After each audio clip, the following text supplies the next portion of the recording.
Hi മക്കൾസ്, അറക്കലാണ്.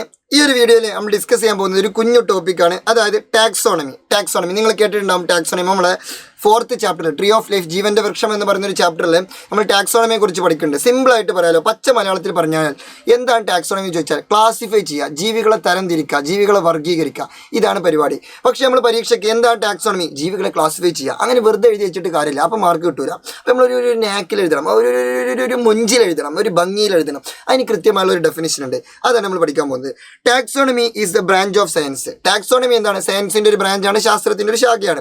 അതിൽ പറഞ്ഞു വെക്കുന്ന കാര്യം എന്താണെന്ന് ചോദിച്ചാൽ that deals with the classifying organisms. ജീവികൾ എന്ത് ചെയ്യുന്നു? ക്ലാസിഫൈ ചെയ്യുന്നു. എങ്ങനെ ക്ലാസിഫൈ ചെയ്യുന്നു? By comparing their characteristics, identifying similarities and differences. അതായത് ജീവികളുടെ ക്യാരക്ടറിസ്റ്റിക്സ്, ജീവികളുടെ സവിശേഷതകൾ മനസ്സിലാക്കുകയും അതുപോലെ തന്നെ അവരുടെ സിമിലാരിറ്റീസും ഡിഫറൻസസും ഒക്കെ മനസ്സിലാക്കിയിട്ട് ജീവികൾ തമ്മിലുള്ള സാമ്യതകളും വ്യത്യാസങ്ങളും അവയുടെ പ്രത്യേകതകളും ഒക്കെ മനസ്സിലാക്കിയിട്ട് എന്ത് ചെയ്യുന്നു?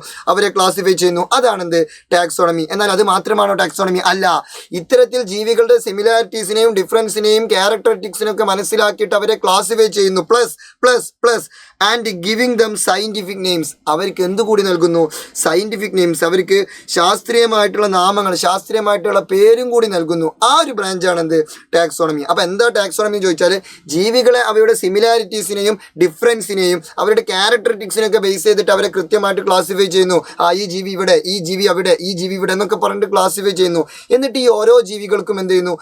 ഗിവിംഗ് ദം സയന്റിഫിക് നെയിംസ്, ശാസ്ത്രീയമായിട്ട് പേര് കൂടി നൽകുന്നു. ഈ ഒരു ബ്രാഞ്ചാണ് എന്ത്? ടാക്സോണമി. ഈ ഒരു ബ്രാഞ്ചിലൂടെ നമുക്ക് എന്തെല്ലാം കാര്യങ്ങൾ മനസ്സിലാക്കാൻ പറ്റും? എത്രത്തോളം ജീവികൾ ലോകത്തുണ്ട് എന്ന് മനസ്സിലാക്കാൻ പറ്റും. അതായത് ബയോഡൈവേഴ്സിറ്റി, ലോകത്തിലുള്ള ജൈവ വൈവിധ്യത്തെ തൊട്ട് നമുക്ക് മനസ്സിലാക്കാൻ പറ്റും. മാത്രമല്ല ഓരോ ജീവികൾ തമ്മിലുള്ള ഒരു റിലേഷൻഷിപ്പ് മനസ്സിലാക്കാൻ പറ്റും. കാരണം സിമിലാരിറ്റീസിനെ ബേസ് ചെയ്ത് ക്ലാസിഫൈ ചെയ്യുമ്പോൾ ഒരേ ടീമിൽ ചിലപ്പോൾ കുറേ ആൾക്കാർ വരും. പിന്നെ ഡിഫറൻസിനെ ബേസ് ചെയ്ത് ക്ലാസിഫൈ ചെയ്യുമ്പോൾ ഈ ടീമിലുള്ള ചങ്ങായി ഈ ടീമിൽ ഉണ്ടാവില്ല, അങ്ങനെയൊക്കെ ഉണ്ടാവും. അങ്ങനെ എന്തുണ്ടാവും? നമുക്ക് ജീവികൾ തമ്മിലുള്ള ഒരു എന്ത് ചെയ്യാൻ പറ്റും? റിലേഷൻഷിപ്പ് മനസ്സിലാക്കാൻ പറ്റും. ഇപ്പോൾ കടുവയും പുലിയും ഒരു ടീമിൽ വരും. അതേപോലെ കടുവയും പൂച്ച ഒരു ടീമിൽ വരാം, എന്നാൽ കടുവയും മനുഷ്യനൊരു ടീമിൽ വരുമോ? ഇല്ല. കാരണം എന്താണ്? നമ്മൾ തമ്മിൽ എന്തോ ഡിസിമിലാരിറ്റീസ് ഉണ്ട്. അപ്പോൾ അവിടെ നിന്നൊക്കെ നമുക്ക് കടുവയും പൂച്ചയും തമ്മിൽ എന്തോ ഒരു റിലേഷൻഷിപ്പ് ഉണ്ട്. അവർ തമ്മിൽ ഏതൊക്കെ എന്താണ് ഫീച്ചേഴ്സ് ഷെയർ ചെയ്യുന്നുണ്ട്, ഏതൊക്കെ ക്യാരക്ടറിസ്റ്റിക്സിൽ, ഏതൊക്കെ സ്വഭാവങ്ങൾ എന്താണ് സിമിലാരിറ്റി കാണിക്കുന്നുണ്ട്. അങ്ങനെയുള്ള കുറേ കാര്യങ്ങളൊക്കെ നമുക്ക് എന്ത് ചെയ്യാൻ പറ്റും? മനസ്സിലാക്കാൻ പറ്റും. അതാണ് ഈ വ്യത്യസ്ത ജീവികൾ തമ്മിലുള്ള ബന്ധം മനസ്സിലാക്കാൻ പറ്റും, റിലേഷൻഷിപ്പ് ബിറ്റ്വീൻ ഡിഫറെൻറ്റ് ഓർഗാനിസംസ്, പിന്നെ മൊത്തത്തിലുള്ള ബയോഡൈവേഴ്സിറ്റി ഒക്കെ മനസ്സിലാക്കാൻ പറ്റും. അപ്പോൾ ഇതൊരു സംഭവ പരിപാടിയാണ്. ഇതാരെ ഇൻട്രൊഡ്യൂസ് ചെയ്തത്? ബഹുമാനപ്പെട്ട കാൾ ലിനേയസ്. അതായത് ടാക്സോണമി എന്ന് പറയുന്ന ഒരു സാധനം പണ്ട് മുതലുണ്ട്. അരിസ്റ്റോട്ടിലൊക്കെ എന്ത് ചെയ്തിട്ട് ആദ്യം മുതലേ ജീവികളെ ക്ലാസിഫൈ ചെയ്യാൻ തുടങ്ങിയിട്ടുണ്ട്. പക്ഷേ ആദ്യമായിട്ട് ഒരു ടാക്സോണമിക് ലെവലൊക്കെ കൊണ്ടുവന്ന ഒരു സിസ്റ്റമാറ്റിക് ആയിട്ട് ഒരു സൂപ്പറായിട്ട് ജീവികളെ മൊത്തത്തിൽ വർഗീകരിച്ചത് ആരാണ്? നമ്മുടെ ബഹുമാനപ്പെട്ട കാൾ ലിനേയസ് ആണ്. അതുകൊണ്ട് കാൾ ലിനേയസിനെ നമ്മൾ എന്ത് വിളിക്കുന്നു? ടാക്സോണമിയുടെ പിതാവ് എന്ന് വിളിക്കുന്നു. ടാക്സോണമിയുടെ പിതാവ്, father of taxonomy. Who is the father of taxonomy? ആരാണ് ടാക്സോണമിയുടെ പിതാവ്? ടാക്സോണമിയുടെ അച്ഛൻ, ടാക്സോണമിയുടെ ഡാഡി ആരാന്ന് ചോദിച്ചാൽ എൻ്റെ മുത്തമണികൾ പറയണം കാൾ ലിനേയസ്. എന്താണ് പേര്? Carl Linnaeus. എന്തുകൊണ്ട് ഇയാളെ ഇതിൻ്റെ പിതാവായിട്ട് തിരഞ്ഞെടുത്തു എന്ന് ചോദിച്ചാൽ ഇയാളാണ് ആദ്യമായിട്ട് ടാക്സോണമിക് ലെവലുകൾ അല്ലെങ്കിൽ ക്ലാസിഫിക്കേഷൻ ലെവലുകൾ, വർഗീകരണ തലങ്ങൾ introduce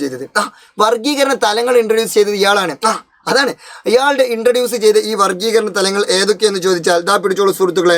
1 kingdom, 2 phylum, 3 class, 4 order, 5 family, 6 genus, 7 species. Kingdom, phylum, class, order, family, genus, species. Kingdom, phylum, class, order, family, genus, species. Kingdom, phylum, class, order, family, genus, species. ഇത് ഇതേ ഓർഡറിൽ കിട്ടണം. ഒന്നാമത്തേതാണ് kingdom, 2 phylum, 3 class, 4 order, 5 family, 6 genus, 7 species. ഒന്ന് ഒരു പാട്ട് പോലെ പഠിക്കാം. Kingdom, phylum, class, order, family, genus, species. ഒന്നുകൂടെ. Kingdom, phylum, class, order, family, genus, species. Kingdom, phylum, class, order, family, genus, species. ഒന്നുകൂടെ റൊമാൻറ്റിക് ആയിട്ട് പാടാം. Okay. Kingdom, phylum, class, order, family, genus, species.